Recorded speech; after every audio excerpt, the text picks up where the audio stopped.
11장 4절에서 9절 말씀입니다. 제가 다 같이 일어나서 우리 하나님 말씀 함께 봉독하도록 하겠습니다.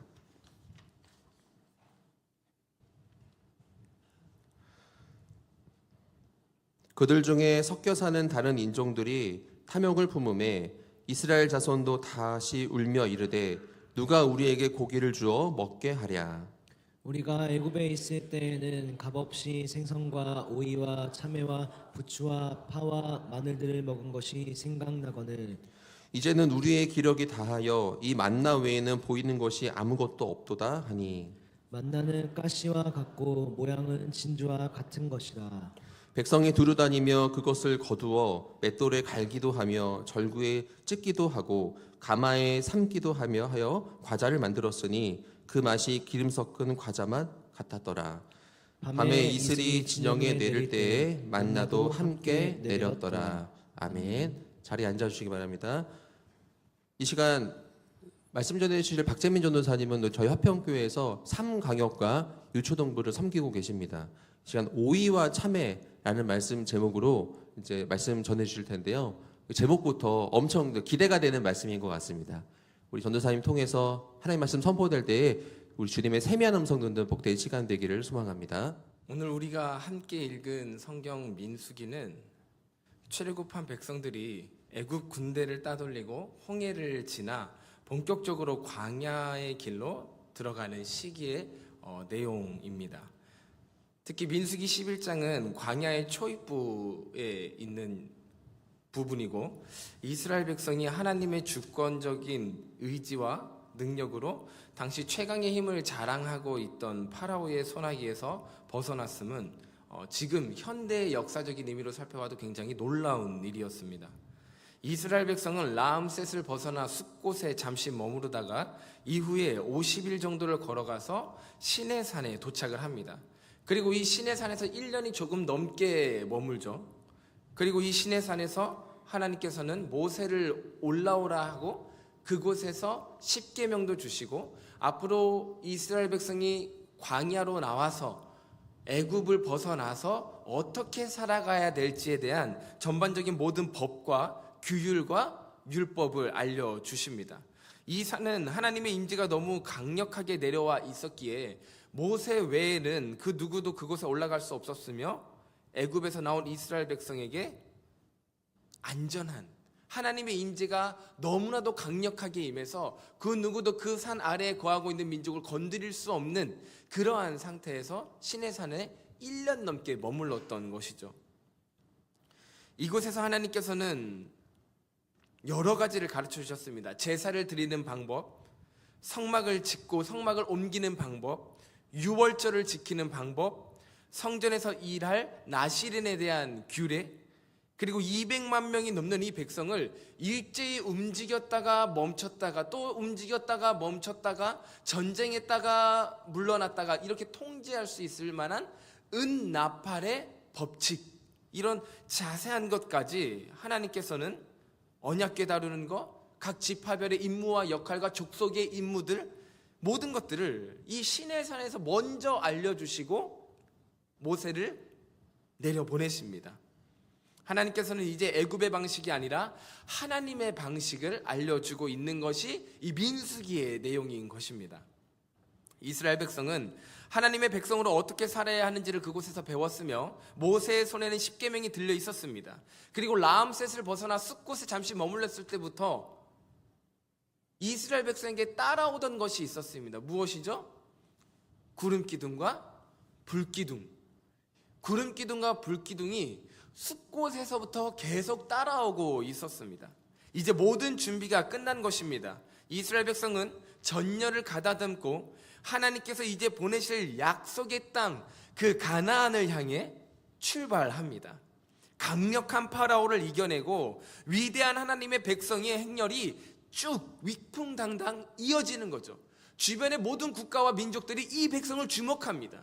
그 누구도 함부로 할 수 없었던 이집트로부터 벗어난 백성, 그 누구도 머리카락 한 올 상함 없이 파라오의 전차 부대를 따돌린 백성, 이 백성이 그들이 섬기는 여호와라는 신이 그들을 어디로 인도하는지 모두가 주목하고 있었고, 대체 얼마나 좋은 곳으로 가게 될까?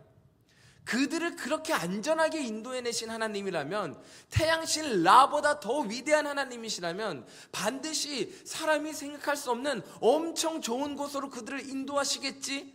그 누구도 이제 저 백성을 건드릴 수 없겠지. 봐라, 구름 기둥과 불 기둥을 달고 다니는 그러한 민족이 어디 있는가? 모두가 주목하고 있었고, 이스라엘 백성은 행렬을 갖춘 뒤 첫걸음을 내딛습니다. 그러나 안타깝게도 이스라엘 백성의 본격적인 출발 그 시작부터 삐걱거리기 시작합니다. 이스라엘 백성이 출발하자마자 불평 불만을 터뜨립니다. 왜냐? 애굽을 떠나 만난 길은 광야였기 때문입니다. 광야를 걷는 것은 당연히 쉽지 않을 것입니다. 나름 정돈되어 있고 포장되어 있던 애굽의 도로와 애굽의 도시에 비하면 광야는 조금만 걸어도 발이 부르트고 짐승과 마차가 굴러가지 않을 만큼 험난한 여정이었기 때문입니다. 또 광야에는 여러 환경적인 요소가 열악하고 부족합니다.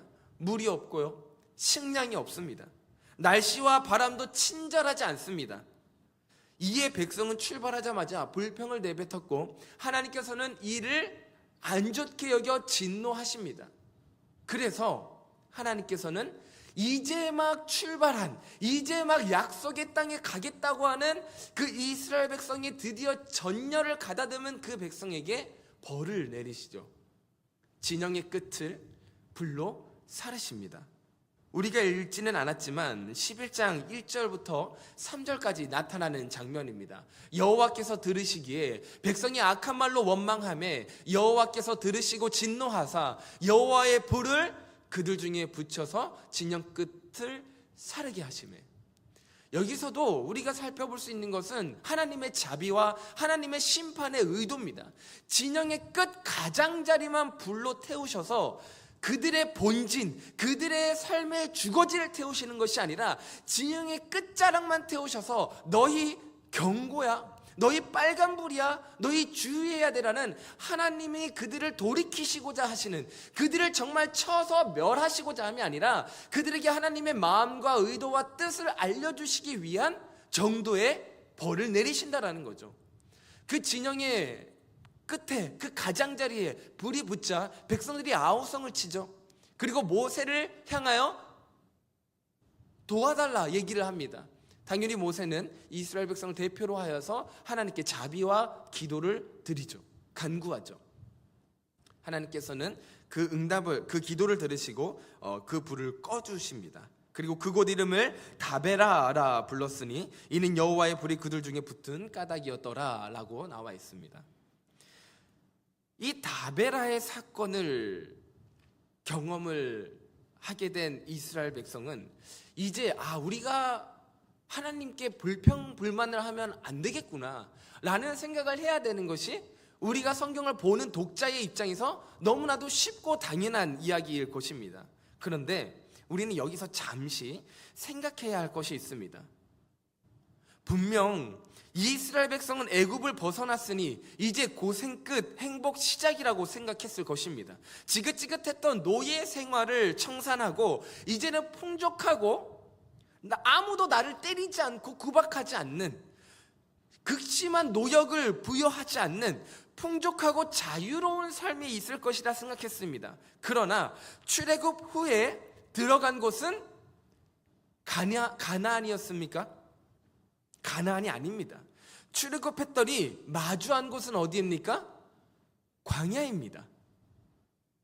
우리가 구원을 받았더니 구원받은 이후의 삶은 어디일까요? 광야입니다. 우리가 신앙생활하는 곳은 광야라는 것을 인정해야 합니다. 이제 주님을 믿겠노라 고백하며 시작된 우리 신앙생활의 현장은 곧장 천국이 아니죠. 출애굽을 한 뒤에 첫 발을 내딛자마자 도착한 곳이 가나안이 아니라 첫 발을 내딛는 곳은 광야였고, 그들의 본격적인 자유로운 생활, 그들의 본격적인 풍족을 생각했던 그 생활은 광야에서부터 출발했다는 겁니다. 교회를 다니고 주님을 영접하며 이제 신앙생활의 길로 들어섰다면 그곳은 곧장 천국이 아닙니다. 광야입니다. 우리의 신앙생활이 시작되는 그 지점은 광야로부터 시작된다라는 것입니다.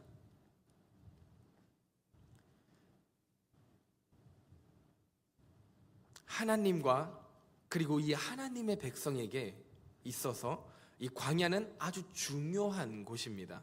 400년이 넘는 세월의 애굽의 노예로 지냈던 그 노예로서의 사고방식, 그 가치관은 반드시 해결하고 하나님의 약속의 땅에 들어가야 되기 때문입니다.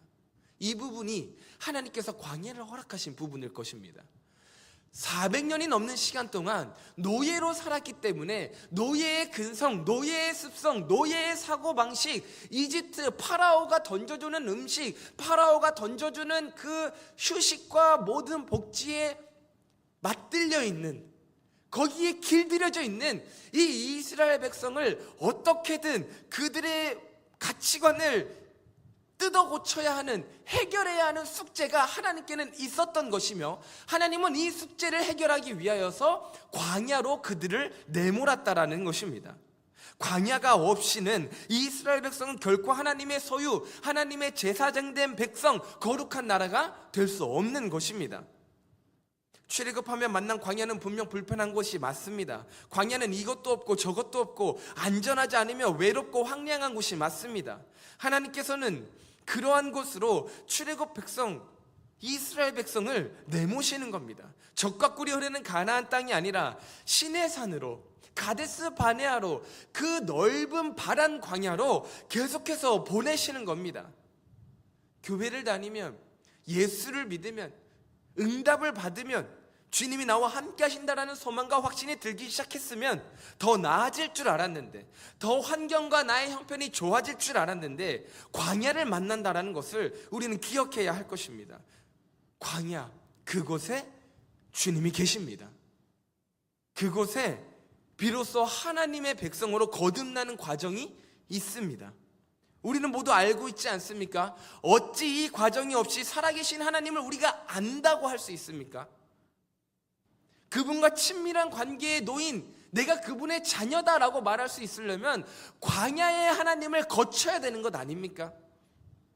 여러분, 광야의 이 히브리어 원어의 의미를 아십니까? 광야는 히브리어로 미드바르라고 합니다. 그리고 이 미드바르는 주로 이렇게 번역되는데 말씀입니다. 광야가 무엇이라고요? 광야에 무엇이 있다고요? 말씀이 광야에 있기에 광야로 나가는 겁니다. 광야는 말씀, 미드바르로 번역하고 있는 거예요. 광야에 말씀이 있습니다. 그래서 하나님이 이스라엘 백성을, 파라오의 음성을 듣던 그 백성을 주님의 음성에 익숙하게 하기 위하여 파라오의 말씀이 아니라, 파라오의 공표가 아니라 주의 선포, 주의 공표, 주의 말씀에 그들을 길들이게 하기 위하여 말씀이 있는 곳 그 미드바르, 광야로 그들을 인도하시는 것입니다. 광야에 주님이 계신다, 광야에 말씀이 있다, 광야에 말씀이 들린다. 그래서 광야인 것입니다. 광야는 남들이 볼 때는 척박하고 불편하고 안타까운 곳이지만, 교회를 다니고 구원받은 자들이 걸어가는 길이 광야라면 나는 가지 않겠다라고 말하는 비신앙인들은 그런 시각과 마음을 가지고 있을 수 있지만, 우리에게 있어서 광야는 어떤 곳으로 취급되어져야 됩니까? 주의 말씀이 있는 곳, 그게 우리에게 있어서 삶의 태도고 광야를 대하는 우리의 신앙인 것입니다. 주의 말씀이 있는 고로 내가 광야로 걸어갑니다 라고 말할 수 있는 그 신앙이 저와 우리 모두에게 있기를 소망합니다. 광야를 지나야 합니다. 호텔에서 만나는 하나님이 아니라 광야에서 만난 하나님이야말로 진정한, 위대한, 신실한 우리 하나님의 면모들을 경험하는 성도가 될 수 있는 것입니다. 광야에서야 비로소 하나님의 그 위대한 창조의 면모를 우리가 속속히 발견하고 경험할 수 있는 환경인 것입니다. 그렇게 광야에서 하나님을 거듭해서 경험한 그 경험치가 우리의 영성이 되어 이제 정말 어디서 무엇을 하며 살든지 하나님의 사람, 하나님의 성도라 불리며 살아갈 수 있는 것입니다.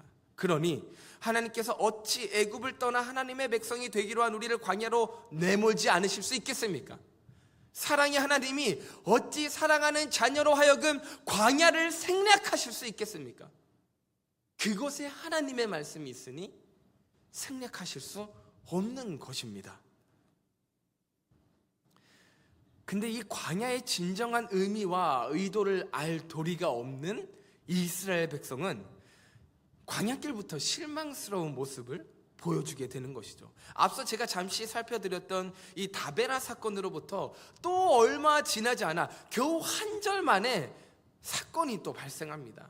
이스라엘 백성이 광야에서 대뜸 없이 오이와 참외를 찾는 것입니다. 그리고 이 불평은 하나님을 향한 원망과 부정으로 이어집니다.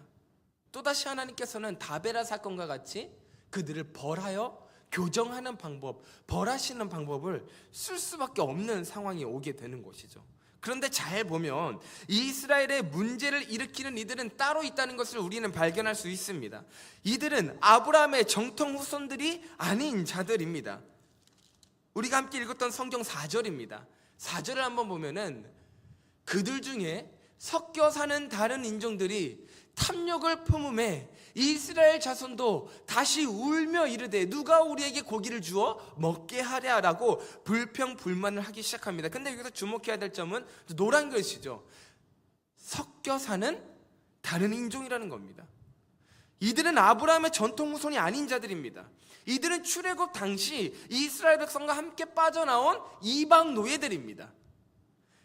그들은 이스라엘 백성과 함께 라암셋의 피라미드를 같이 짓고 있던 이방 민족들이에요. 같은 노예기는 하나 핏줄이 다른 민족들인 거죠.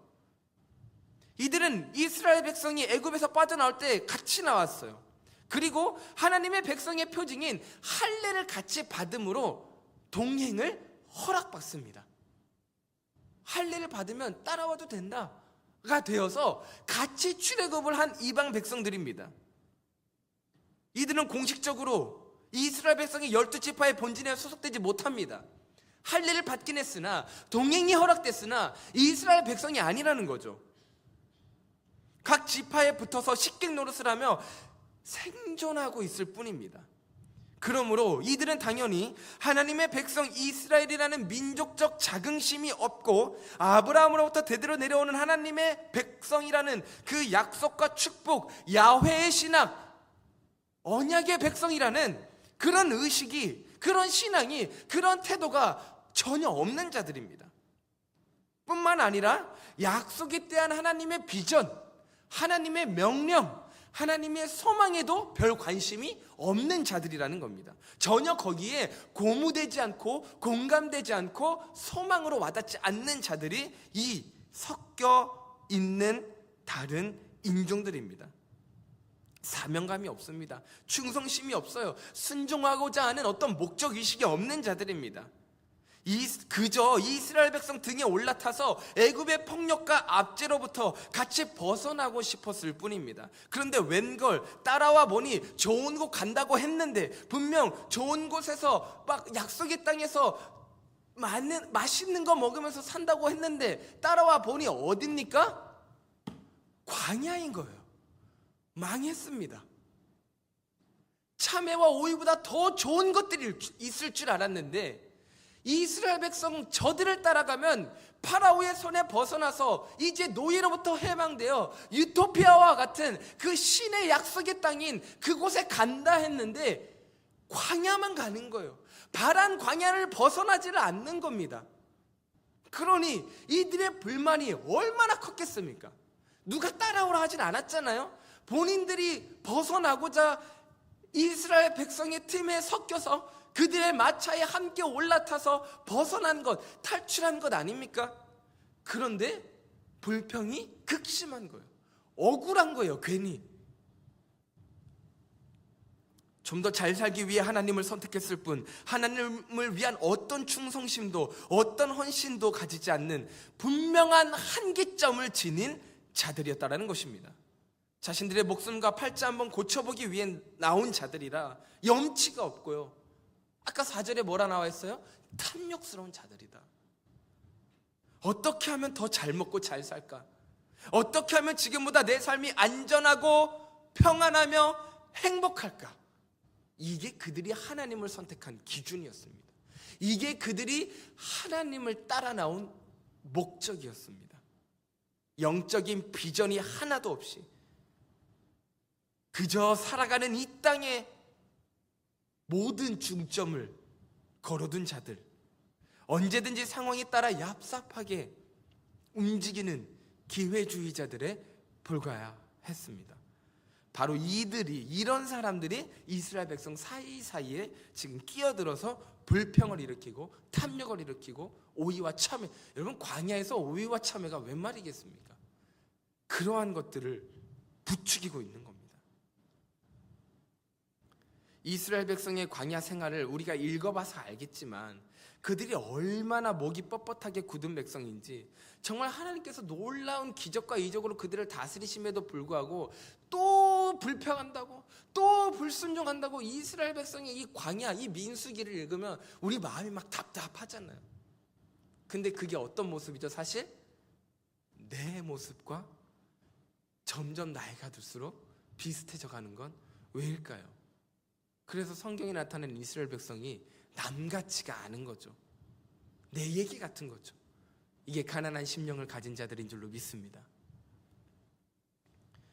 어떻게 보면 이들은 참 불쌍한 자들입니다. 모세 옆에서 이스라엘 백성 사이에서 함께 위대한 하나님을 목도하면서도 10가지 재앙 같이 봤어요.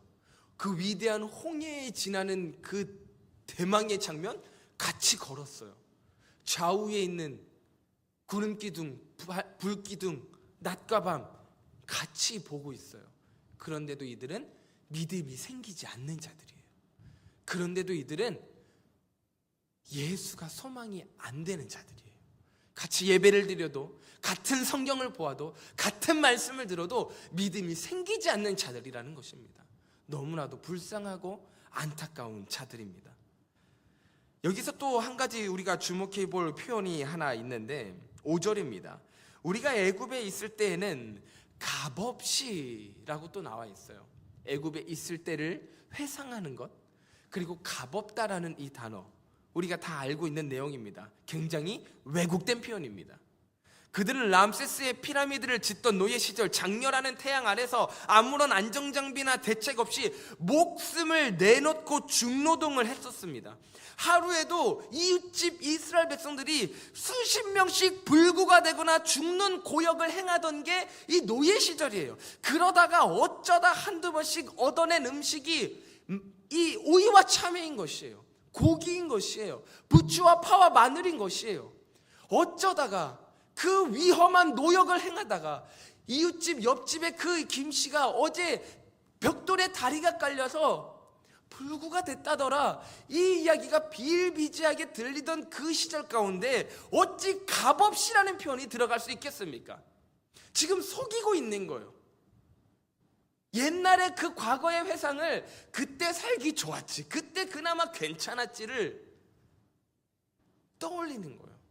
지금 하나님 앞에서의 격세지감이 아니라 옛날에 죄의 사슬에 그 세상의 종로노타던 때를 그리워하고 있고 그 감정을 미화하며 부추기는 겁니다.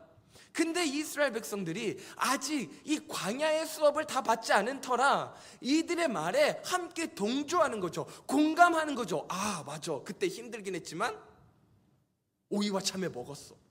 그때 김씨는 기억을 못합니다. 같이 안 왔거든요. 김씨가 다리가 어떻게 됐던지 그 기억이 아니라, 그래, 그때 오이와 참외를 먹었어. 지금은 없어. 이 생각에 사로잡히니 그들의 믿음이, 그들의 신앙이, 그들의 아브라함의 전통의 후손, 이런 게 무슨 소용입니까? 지금 섞여 사는 다른 인종과 다를 바가 없는 것이죠. 그래서 환경이 중요해요. 내 옆에 누가 있는지가 중요한 겁니다. 누구랑 대화하는지, 누구랑 말을 하는지. 내가 어디를 밟고 살아가고 있는지가 중요한 것입니다. 차라리 애굽으로 돌아가자는 그 가장 끔찍한 소리까지 결국에는 내뱉습니다. 하나님의 마음이 어땠을까요? 화평의 예배자 여러분, 섞여 사는 이들에게 속지 맙시다. 섞여 사는 이들에게 공감해 주지 맙시다. 그들의 최종 목적지와 우리의 목적지가 다릅니다. 그들이 애굽을 떠난 동기와 우리가 애굽을 떠난 동기가 다릅니다. 그들이 교회에 오는 이유와 우리가 교회에 오는 이유는 다릅니다. 우리가 말씀 듣는 이유와 그들이 말씀 듣는 이유가 다릅니다. 복받기 위해 말씀을 들으십니까? 순종하기 위해 말씀을 들으십니까? 주의 마음을 알기 위해 말씀을 듣는 우리 모든 화평이 권속되기를 축복합니다. 비록 우리가 이 땅을 밟으며 살아가고 있지만 우리는 하늘 백성입니다. 이 인생을 왜 사는지 그 이유와 의미가 무엇인지 우리와 전혀 다른 그들을 보며 어떤 비교의식도 가지지 않기를 바랍니다. 저들과 같은 옷을 입고 있고 같은 모양을 하고 있지만 우리는 하나님의 나그네입니다. 저들이 추구하는 것에 끄덕거리지 맙시다. 저들이 불평하는 것에 함께 있지 맙시다. 하나님의 그 희미한 음성, 그 말씀이 있는 광야로 나아가 하나님의 말씀에 길들여지기를 바랍니다. 아무것도 없는 이 광야에서, 말씀이 있는 곳, 그 미드바르라는 광야에서 그들이 지금 먹고 있는 것은 무엇이죠? 만나잖아요. 만나. 이 만나가 맛이 있네 없네, 이 만나에는 오이와 참외와 같은 달콤함이 있네 없네, 이런 말을 할 게 아니라 성도된 자라면 이 광야에서 우리가 무엇을 바라보고 깨달아야 할지 좀 더 우리의 마음을 냉철하게 바라보아야 합니다. 지금 이스라엘 백성은 오이와 참외의 생각에 결정적으로 놓치고 있는 것이 있습니다. 그들이 오이와 참외를 찾으며 하나님께 불평하던 그날, 그 아침, 하나님의 은혜인 만나는 그날 새벽에도 내렸습니다. 이게 진짜 중요한 거예요. 그들이 하나님께 함께 불평불만하며 광야에는 얻을 수 없는 오이와 참외를 찾으며 차라리 우리를 다시 애굽으로 돌이켜 주라라고 말도 안 되는 말을 외치고 있을 그날 그 아침에도 그들이 그 혈기를 부리는 힘이 그 새벽에 내려주신 만나를 먹고 부리는 혈기였다라는 겁니다. 하나님의 은혜는 그들이 내비치던 불순종과 불평 가운데도 여전히 부어지고 있었다라는 것을 발견해야 합니다. 그들이 차라리 애굽으로 돌아가자 이런 말을 안 했더라면 하나님의 마음이 좀 더 나았지 않았을까요? 만나가 무엇입니까, 여러분? 만나는 과거도 지금도 앞으로도 알 수 없는 가장 신비한 음식입니다. 여러 성경학자들이 이 만나에 대해 아무리 분석하고 연구해보려 해도 이 만나의 정체를 알 수가 없습니다. 왜냐? 이 만나는 이 세상의 것이 아니기 때문입니다. 하늘에서 내려온 신비한 주의 은혜였기 때문입니다. 무려 200만 명이 넘는 인구가 출애굽했을 때 가장 걸리는 첫 번째 문제가 바로 식량 문제였습니다. 그러나 매일 이 200만 명 분의 식량을 매일같이 먹이실 수 있는 분이 계셨으니 오직 여호와 한 분이셨습니다. 만나라는 일용한 양식은 광야에서 가장 말도 안 되는 위대한 기적입니다. 매일 내리니까 그것이 은혜인 줄 모르고 매일 먹고 있으니까 그것이 하나님의 위대한 동행인지 모르고 그들은 수고하지 않아도 매일 하늘에서 내려와 내 장막 밖에 있는 것을 거두어 들여와서 먹으면 되니 당연한 줄 알고 전혀 감사하지 않는 삶, 그 가운데 섞여 사는 인종들의 불평이 틈타온 것입니다. 뒤이어서 8절에는 만나의 맛과 요리법, 백성들이 어떻게 이 만나를 해먹었는지에 대한 말씀도 기록됩니다. 이 말씀이 왜 기록됐을까? 만나에 대한 요리법, 만나를 어떻게 백성들이 취급하고 먹었는지 왜 이것을 성경이 기록했을까라는 생각을 한번 해본 적이 있습니다. 이것을 볼 때 우리가 알아야 할 것은 만나는 오이와 참외에 비교당하면 안 됩니다. 당연히 만나와 오이와 참외는 맛이 다르겠죠. 근데 여러분, 이게 노예의 사고방식이에요. 맛으로 이것을 바라보면 안 됩니다. 맛의 사고방식으로 접근하면 안 돼요. 만나는 무엇이라 했습니까? 하나님의 위대한 동행이에요.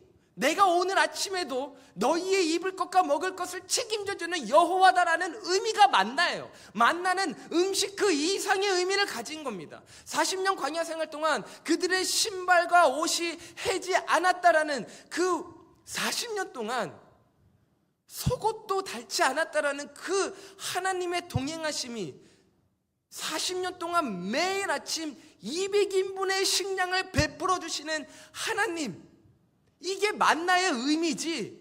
어떤 맛, 튀겨야 맛있나, 구워야 맛있나, 볶아야 맛있나, 물에 잠시 불렸다가 이렇게 해야 맛있나, 어제 먹었던 이 요리보다 이 방법이 더 맛있다, 이러한 접근은 노예의 사고방식입니다. 이건 잘못된 거예요. 우리는 하나님의 은혜를, 하나님이 우리의 삶에 허락하신 가정과 나의 자녀와 나의 가족과 나의 교회를 이러한 관점으로 바라봐서는 안 돼요.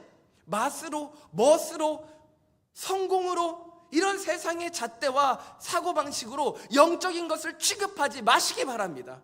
하나님의 은혜는 그저 감사함으로, 그저 은혜로, 그저 순종해야 할 우리의 제목으로 바라보시기 바랍니다. 세상의 관점으로 교회를 보지 마시기 바랍니다. 영혼을 그렇게 바라보지 마시기 바랍니다. 우리의 영안과 우리의 마음의 모든 신앙의 관점이 변화되기를 소망합니다. 만나가 내려온다는 것은 주님이 그 광야에 여전히 함께 하신다는 엄청난 의미입니다. 오늘도 여전히 우리 곁에 교회가 있음에, 오늘도 여전히 우리 귀에 말씀이 들려지고 있음에, 오늘도 여전히 함께 웃고 마주할 수 있는 성도와 나의 형제 자매가 있음에 감사합시다. 생선과 오이와 참외와 부추와 파와 마늘이 없어도 주님의 말씀이 거하는, 주님의 말씀이 있는 그 광야로 우리 모두 나아갑시다. 그 광야 피하지 맙시다. 그 광야 직면합시다. 우리가 바라보는 광야는 하나님의 말씀이 있는 곳입니다. 그 이하가 아닙니다. 그 광야에 주의 말씀이 있다라는 이유 하나만으로 여러분의 마음이, 여러분의 발이, 여러분의 손이 움직이기를 축복합니다. 주님 주시는 그 만나 한 가지로 만족하는 것이 광야에서 이스라엘 백성들이 깨달아야 했던 첫 번째 믿음이자 걸음입니다. 여러분, 섞여 있는 자들이 말하듯 다시 노예로 돌아가서 죄의 종노릇하며 애굽의 소산을 누리시겠습니까? 아니면 하늘에서만 내려오는 그 만나에 자족하며 주님의 자녀요, 거룩한 백성이요, 제사장된 나라가 되는 그 영광을 누리시겠습니까? 오이와 참외, 참 유치해 보여도 이것은 광야라는 교실에서 반드시 우리가 배워야 하는 지배의 싸움인 것입니다. 우리 함께 로마서 말씀을 한번 읽어보도록 할까요? 함께 읽어보도록 하겠습니다. 시작. 그러므로 너희는 죄가 너희 죽을 몸을 지배하지 못하게 하여 몸의 사욕에 순종하지 말고. 광야는 지배의 영역입니다. 오이와 참외 그리고 만나는 단순히 입맛의 문제가 아니라 지배의 문제입니다. 내가 누구에게 지배당하고 있는가? 내가 누구에게 주권을 내어주고 있는가? 이 지배의 싸움입니다. 광야는 파라오의 지배에서 이제 벗어나 영원하신 하나님 나라의 지배를 받는 과정입니다. 이 과정을 거치지 않은 자는 천국에 들어갈 수 없는 고로 주께서 주님을 믿겠노라 다짐한 주의 자녀들에게, 출애굽한 이스라엘 백성에게 문 밖에 나가자마자 바로 가나안 땅이 아니라, 바로 천국이 아니라 광야를 주신다라는 것을, 이 땅의 교회와 척박한 우리의 일상으로 내모신다라는 것을 이해하시기 바랍니다. 마지막으로 우리 9절 함께 선포하고 읽으며 설교를 마치도록 하겠습니다. 주님의 은혜가 우리가 불평하던 그날 아침에도 이미 주어진 그날 아침이라는 것을 다시는 내가 잊지 않겠다라는 마음을 가지며 이스라엘 백성이 오이와 참외를 찾으며 애굽에 무덤이 없는 고로 우리를 다 여기서 죽이려 하냐라고 말한 그날 아침에도 만나를 먹고 일어난 아침이라는 것을 기억하며 우리 이 구절 함께 우리에게 선포하며 합독하도록 하겠습니다. 시작. 밤에 이슬이 진영에 내릴 때에 만나도 함께 내렸더라. 언제나 우리의 삶에 주님의 동행, 주님의 축복인, 주님의 은총인이 만나가 내리기를 소망합니다. 이 시간 우리 말씀을 기억하며 함께 찬양하도록 하겠습니다. 세상의 유혹과 시험, 그리고 그 거짓과 속임수가 가득 찬 광야와 같은 그 세상을 걸어갈 때 우리가 진정 바라보아야 하고 의지해야 할 분이 계심을 믿음으로 고백하며 찬양하도록 하겠습니다.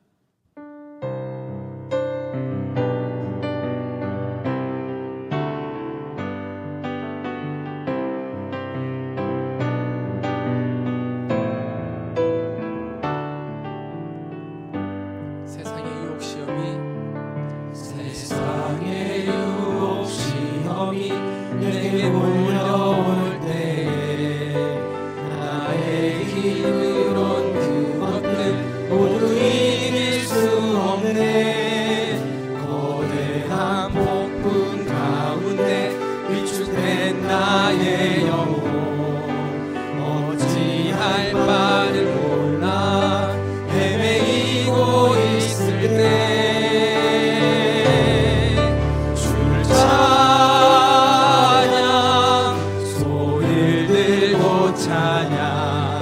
전쟁은 나에게 속한 것 아니니 주를 찬양 손을 들고 찬양 전쟁은 하나님께 속한 것이 거짓과 속임수로 가득 찬 세상에서 거짓과 속임수로 가득 찬 세상에서 어디로 갈지 몰라 머뭇거리고 있을 때 어디로 갈지 몰라 머뭇거리고 있네. 공중의 권세 잡은 자 지금도 우리들을 실패와 절망으로 넘어뜨리려 하네. 주를 찬양 주를 찬양 손을 들고 찬양 전쟁은 나에게 속한 것 아니니 주를 찬양 손을 들고 찬양 전쟁은 하나님께 속한 것. 주위를 둘러보면 아무도 없는 듯 주위를 둘러보면 아무도 믿음의 눈을 들며 만나가 보일 것입니다. 믿음의 눈을 들면 보이는 분 지금도 내 안에서 역사하고 사망과 어둠의 권세를 물리치신 예수님을 찬양합니다. 물리치신 예수 주를 찬양. 함께 손을 들고 주를 찬양 손을 들고 찬양 전쟁은 나에게 속한 것 아니니 주를 찬양 손을 들고 찬양 전쟁은 하나님께 하나님께 속한 것이니. 살아계시며 오늘 우리를 말씀이 있는 곳, 그 광야로 불러주신 하나님 아버지 감사를 드립니다. 우리가 이 인생을 광야와 같다 하곤 하지만 이 광야에는 오직 주의 말씀이 있음을 믿습니다. 그 말씀이 오늘도 나를 성도로, 하나님의 자녀로, 천국 백성으로 살게 하는 영혼의 닷줄이 되게 하여 주옵소서. 세상의 풍파와 시류에 저 멀리 떠내려가지 않도록 이 말씀이 나를 메어 붙들게 하옵소서. 주여 또한 내게 용기를 주옵소서. 나를 더욱 하나님의 사람으로 빚어가시려는 이 광야의 시절을 외면치 않을 용기를 주옵소서. 거친 광야 속에서 오직 만나 외에는 보이지 않게 나의 탐욕의 눈을 가리시고 오직 주님만 바라보는 용기를 주옵소서. 어제도 오늘도 내일도 변함없이 내려오고 있는 이 만나를 등한시하고 애굽의 시절 오이와 참외를 그리워한 순간들이 있다면 주여 우리의 어리석은 죄와 마음을 용서하여 주시옵소서. 주어진 삶이 고단하여 연약함 속에서 말씀을 잠시 놓친 자들이 있습니까? 세상의 유혹과 시험에 빠져 하나님의 자녀로 살아가시는 것이 버거워진 자들이 있습니까?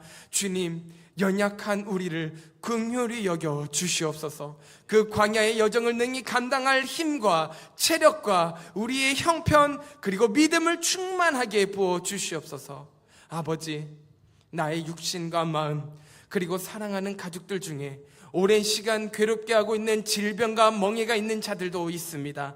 능치 못함 없으신 하나님, 자녀에게 좋은 것을 아끼지 아니하시는 하나님 아버지께서 그들의 형편과 아픔에 나타나셔서 모든 열악하고 암담한 상황들을 하나님의 찬란한 영광으로 역전시켜 주시고 뒤바꿔 주시기를 소원합니다.